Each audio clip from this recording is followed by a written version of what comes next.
Hello दोस्तों, आप सभी दोस्तों का स्वागत है बिहार तक न्यूज चैनल में।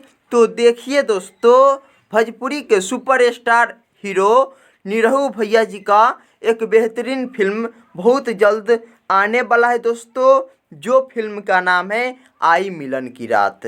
और ये फिल्म कल से अपने नज़दीकी सिनेमा घर में आप सभी दोस्तों जाकर देख सकते हैं।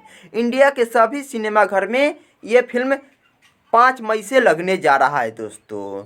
आई मिलन की रात फिल्म में मेन स्टार कास्ट के नज़र में आएंगे दोस्तों भोजपुरी के सुपरस्टार हीरो निरहू भैया जी और भोजपुरी के सुपरस्टार हीरोइन अमरपाली दुबे जी और प्रियंका रेवड़ी जी। आई मिलन की रात फिल्म में सबसे ज़्यादा लव स्टोरी, इंटरटेनमेंट से भरपूर और पारिवारिक और इमोशनल सभी तरह से ये भरपूर फिल्म होगा और बहुत बेहतरीन फिल्म होगा। आप सभी दोस्तों ज़रूर देखिए।